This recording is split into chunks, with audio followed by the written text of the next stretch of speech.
Good morning, y'all. It's Jeff, and speaking of tropes, one that actually never gets old for me, doppelgangers. Not this one, or this one, or this one, nor this one, or this one will get old for me. Maybe because Gemini, I don't know, but if Liko or Roy ever go through a dark phase, then we will really be in business. So there is one major flaw with this arc, and that's that it is really good. Like, Free Itachi is going to return next week, and I'm really excited for that too, but this has really been hitting all the spots for me. It's been so lax and just pleasant showing off all the Pokemon. Like I said, as far as the Volt Tackler's return, I'm not tripping about it. Seemingly out of nowhere, Hattrem gets alerted to something, which historically has been for good reason. Then, popping out of the bushes, our group comes across their lookalikes. It honestly kind of freaks me out a bit that someone could have the same face as you. Sorry, twins. It looks like Hattrem takes a bit after Liko, being very caring, and she goes out of her way to restore the battered battlers.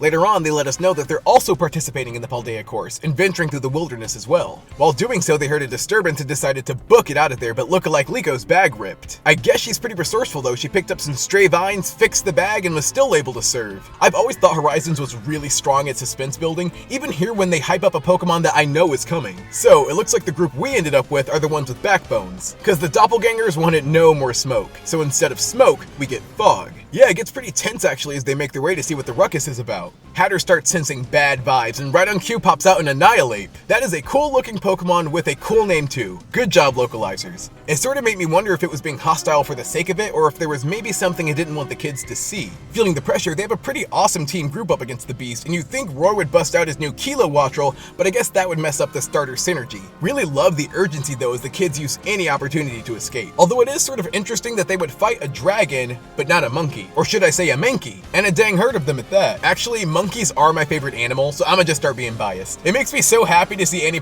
capture these wild guys. Another thing I like about Horizons is that they seem to remember that Pokemon can be dangerous. Our group actually has to fight back against what seems like legit threats. In fact, they're playing both offense and defense. Hatena's really the MVP this episode. Annihilate arrives on the scene, and it seems like he's the big kahuna. I started to read this like a battle for territory, and what a surprisingly fierce one it became. Not to mention the new music we're getting. It's kind of peak, I have to say. And it gets me so hyped for the OST releasing this month. Now, during all this commotion, I started to wonder, where did the lookalikes go?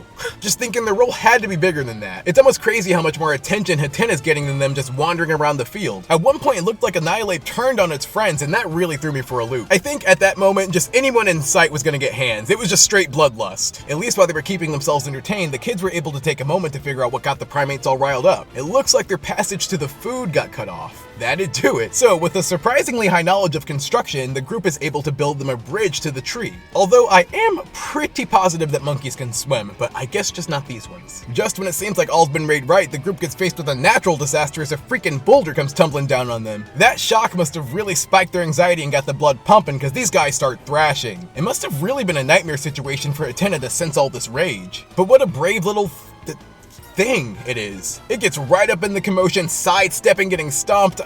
And what I really did not expect was an evolution. It makes sense though, all the negative emotion flaring about must have been overwhelming. Plus, it seems like Hattrem's picked up the move Brutal Swing. How fierce is that? On top of still having that motherly energy, whipping you into shape and nursing you right back to life like nothing happened. Once the fuss is settled and you see Hattrem picking out with the other Pokemon with this big, proud smile, you can really see how confident it's grown too. My only complaint, my big disappointment, is that means no more housing in the hoodie. Oh well, one stain on an arc that otherwise just keeps delivering. I thought this episode was so much fun. The doppelganger thing almost seemed like unnecessary to me though. Why bring in characters we might never see again just for that? It couldn't have been just to show off how brave and obstinate our group is. So definitely hope we get to see these guys again. As for the monkeys, yes. I've got to be biased here in that this is exactly how I picture these animals. It's an odd comparison, but I love any characters that are flippant. The Mankey, Coral, any characters that offer unpredictability. Now, Hattrem's evolution was just the icing on the cake. I could go on about a lack of catches, but them making a deliberate effort to develop the teams,